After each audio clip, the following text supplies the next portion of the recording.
B12. Bienvenidos al Seminario Reina Valera. Yo soy Gilberto Abels, rector del Seminario Abierto, y esta es la lección número 12 de la materia Vida Espiritual, cuyo tema es, ¿por qué orar? Pedimos la bendición de Dios sobre el estudio de su palabra. Empecemos. ¿Por qué orar? Por Ray C. Stedman. Les refirió también una parábola acerca de la necesidad de orar siempre y no desmayar. Les dijo, en cierta ciudad había un juez que ni temía a Dios ni respetaba al hombre. Había también en aquella ciudad una viuda, la cual venía a él diciendo, hazme justicia contra mi adversario. Él no quiso por algún tiempo, pero después se dijo a sí mismo, aunque ni temo a Dios ni respeto al hombre, le haré justicia a esta viuda, porque no me deja de molestar, para que no venga continuamente a cansarme. Entonces dijo el Señor, oíd lo que dice el juez injusto. ¿Y Dios no hará justicia a sus escogidos que claman a Él de día y de noche? ¿Les hará esperar? Os digo que los defenderá pronto. Sin embargo, cuando venga el Hijo del Hombre, ¿hallará fe en la tierra? Lucas 18:2.18. Resulta significativo que esta palabra acerca de la oración, de boca de Jesús mismo, sigue al relato de Lucas sobre la segunda venida, que es un pasaje paralelo al discurso del Monte de los Olivos, del Evangelio de Mateo. Nuestro Señor pasa de inmediato de su palabra, acerca de su venida, a la palabra sobre la oración, indicando la relación directa que existe entre el mantenerse vigilantes y la oración. Esta enseñanza acerca de la oración se vale de la metáfora como contraste. Todos nosotros estamos familiarizados con lo gráfico de la metáfora para conseguir que la verdad se destaque ante nuestros ojos. La forma que con más frecuencia se usa es la comparación, que es algo que estamos constantemente usando, comparando una cosa con otra. A veces la comparación puede resultar de lo más gráfica como vemos, por ejemplo, en algunos de nuestros símiles modernos.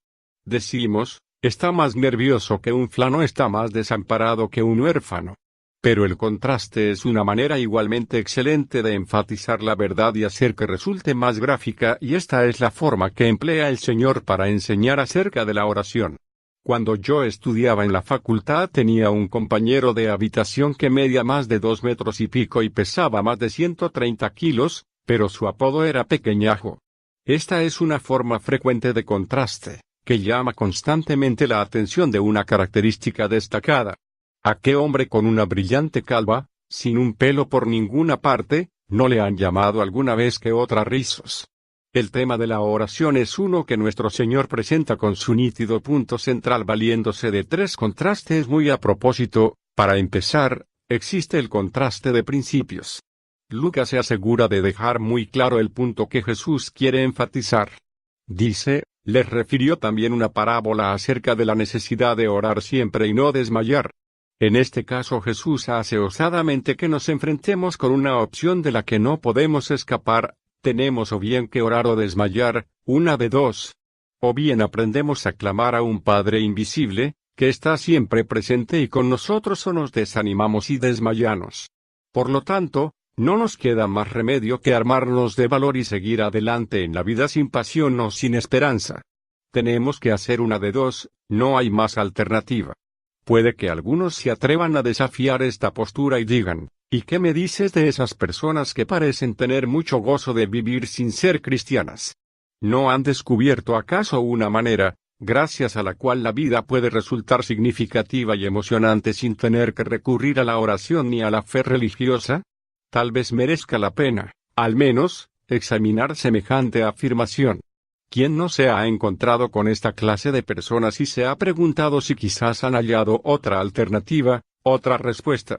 Pero si observamos detenidamente, aquellos que parecen haber descubierto los secretos de la vida, los que dan la impresión de vivir en un mundo emocionante de aventura, romance e intereses externos, no nos vemos frecuentemente sorprendidos por evidencias aparentemente repentinas, totalmente inesperadas para el público en general, que apunta a períodos en los que estas personas están tremendamente desanimadas y son víctimas de repentinas manifestaciones de desfallecimiento.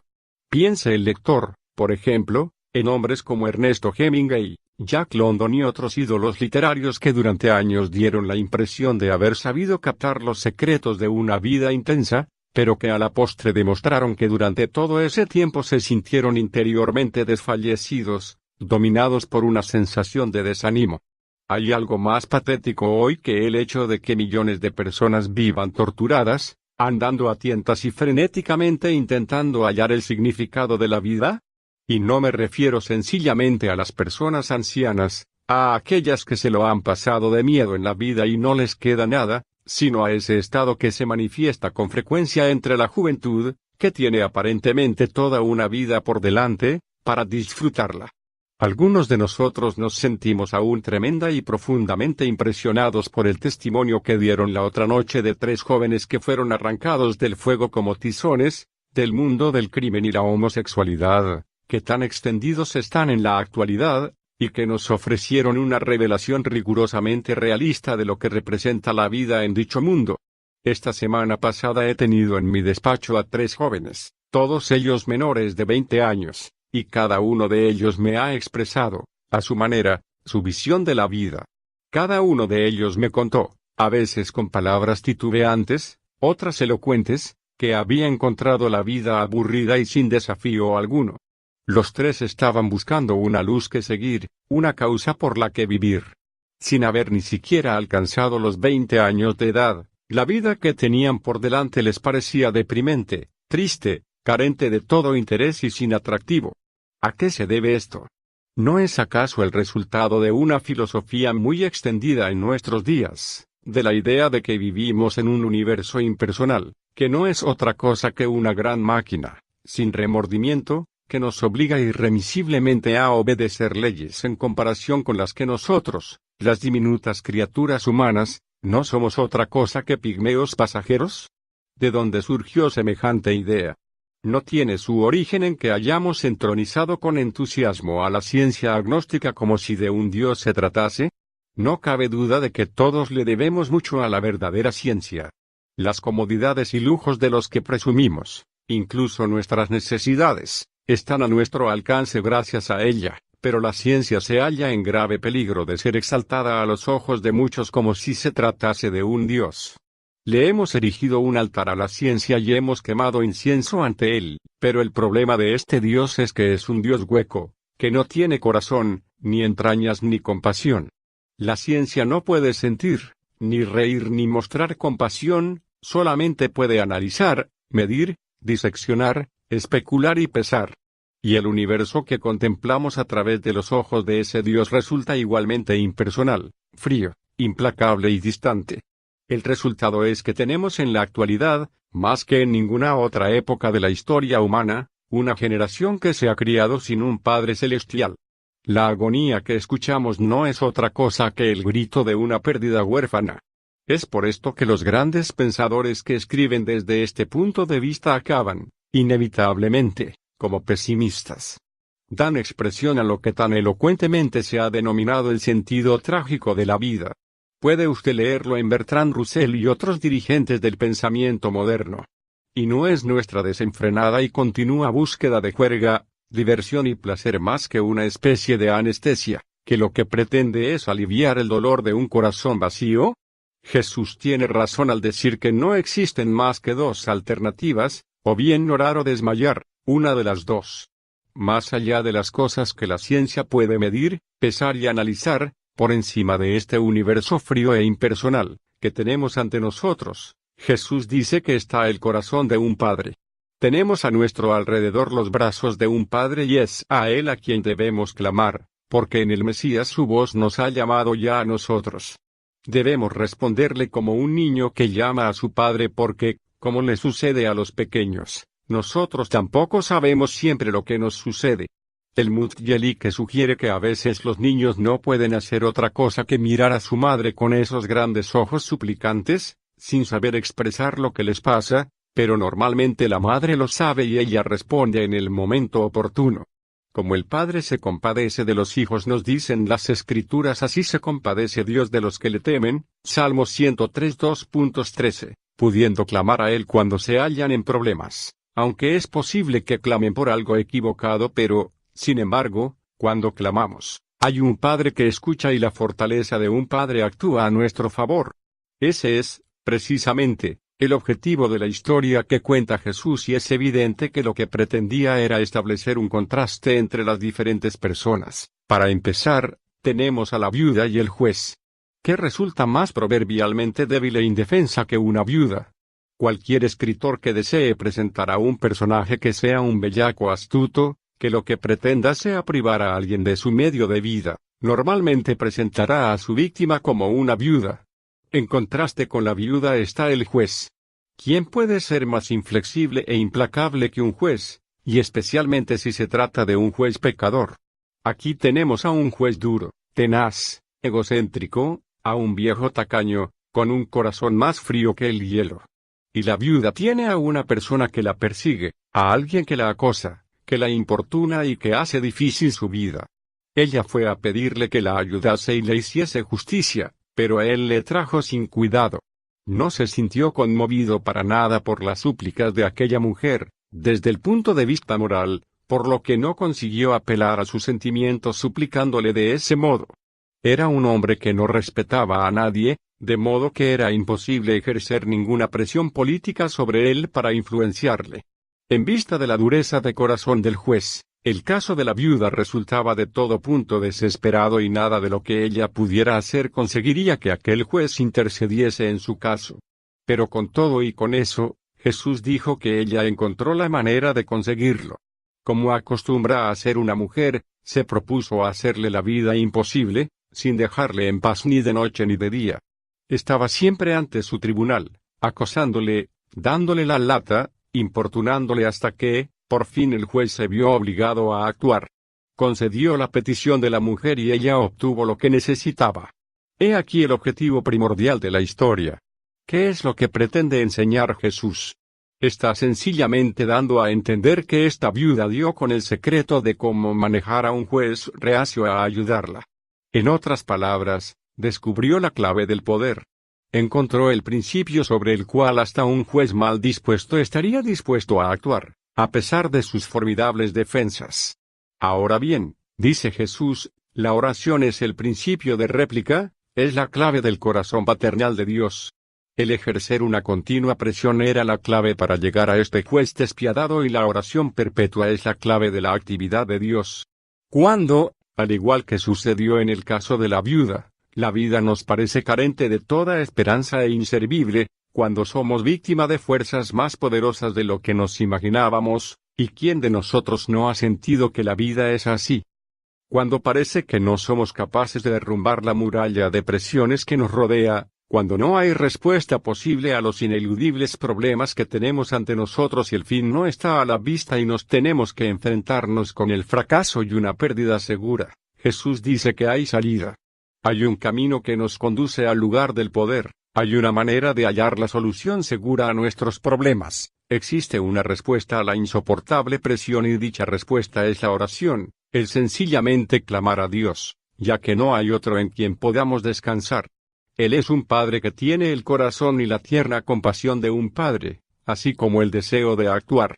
La oración, nos dice, conmueve siempre el corazón de Dios y siempre le mueve a actuar. Es evidente que aquí se pretende otro contraste, porque Jesús dice concretamente que Dios no es como el juez impío, que no demorará su respuesta a nuestras oraciones, que no requiere el que estemos continuamente machacando para conseguir que Él se mueva. Oíd lo que dice el juez injusto. ¿Y Dios no hará justicia a sus escogidos que claman a Él de día y de noche? ¿Les hará esperar? Os digo que les defenderá pronto. Lucas 18, 6b a 8.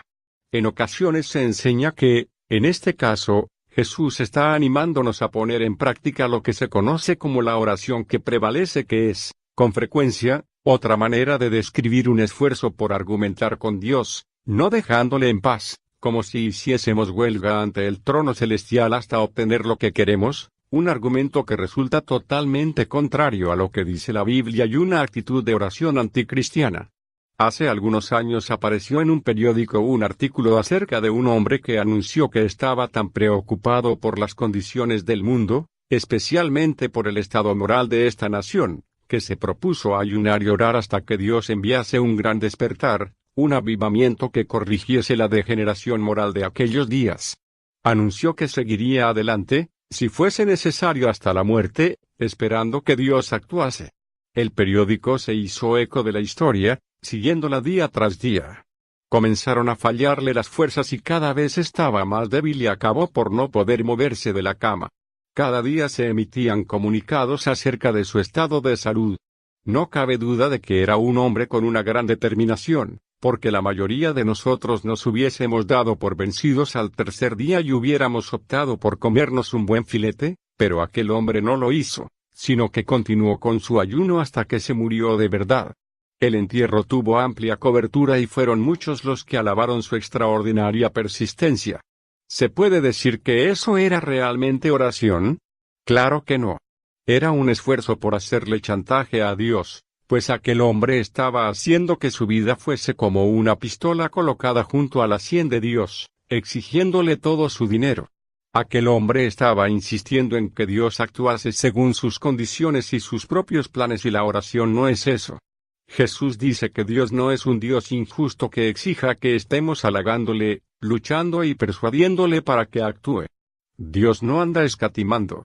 No, la oración es el clamor eterno de un hijo amado a su padre y, con frecuencia, es el clamor de un hijo perdido, que no sabe a dónde va, que está perdido en medio de un oscuro bosque, oyendo toda clase de ruidos extraños en medio de la maleza, ruidos que le asustan.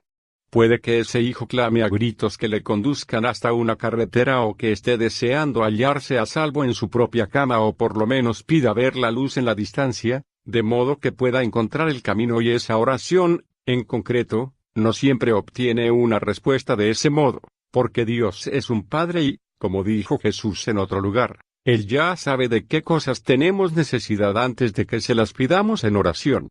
Pablo nos recuerda que no sabemos lo que necesitamos, no sabemos qué pedir como conviene en oración. Ese es nuestro problema, pero Dios sí lo sabe. El Padre lo sabe y, debido precisamente a que es un Padre, sabe que no ha llegado aún el momento de contestar de una manera determinada, o que es incluso lo mejor que puede hacer, o en ocasiones es lo que se puede hacer en esas circunstancias. No, es cierto. Es posible que la respuesta se demore durante mucho tiempo, pero lo cierto es que no existe demora en cuanto a responder a nuestra oración. Es lo que está diciendo Jesús, que cuando clamamos hay una respuesta inmediata, sin demora, y Dios responde y acude de inmediato a ayudarnos, a socorrer a su Hijo. La respuesta es el apretón de manos de un Padre, es el consuelo sosegado de la voz del Padre, la seguridad que nos hace sentir la presencia de ese Padre, a pesar de que los bosques sigan estando oscuros y los ruidos sean cada vez más fuertes. Hay una inmediata respuesta que nos hace sentir la confianza de que Dios está con nosotros y que cuando llegue el momento oportuno y a su manera, nos llevará a casa y podremos acostarnos seguros o nos sacará de nuevo a la luz. ¿Y Dios no hará justicia a sus escogidos que claman a Él de día y de noche? ¿Les hará esperar? Os digo que los defenderá pronto. Lucas 18. 7 y 8.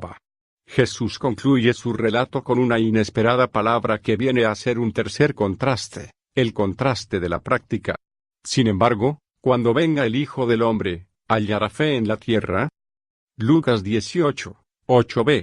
Fíjese bien el lector en que Jesús no dice, cuando venga el Hijo del Hombre no hallará fe en la tierra, ni dice tampoco cuando venga el Hijo del Hombre encontrará fe en la tierra. Es como una pregunta que queda ahí colgada en el aire, indefinida, sin respuesta, pero no hay duda alguna de una cosa en concreto en este relato, y es la fidelidad del Hijo del Hombre. Toda la duda se expresa en la última parte de la frase. Él no dice, si viene el Hijo del Hombre, sino cuando venga, porque eso es algo totalmente seguro, no depende del hombre, de su fidelidad o falta de ella, sino que depende de la opción soberana de Dios, y todos los procesos de la historia están haciendo que esto se cumpla. No cabe la menor duda de que Dios está dispuesto a hacer exactamente lo que dice que hará en cualquier circunstancia, en cualquier momento.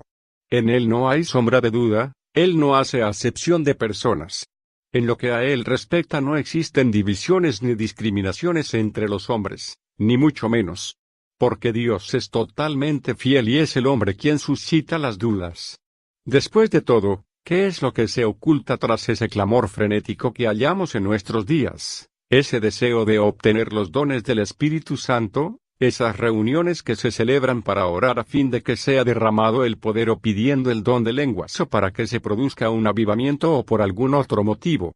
¿No es eso acaso un sutil esfuerzo por hacerle chantaje a Dios, o al menos por echarle la culpa de nuestras debilidades?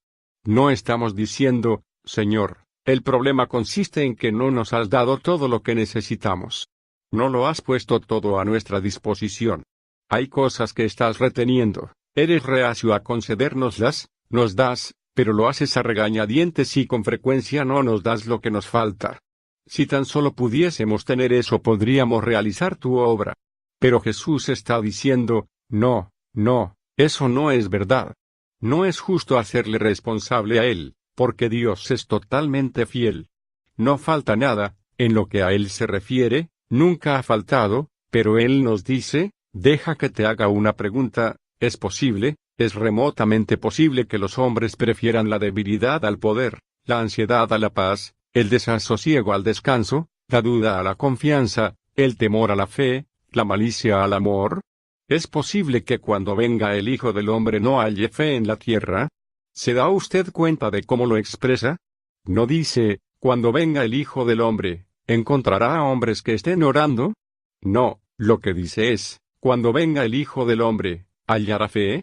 Porque la oración es una expresión de la fe. La verdadera oración no consiste en suplicar o en engatusar a un Dios un tanto reacio, de ninguna manera.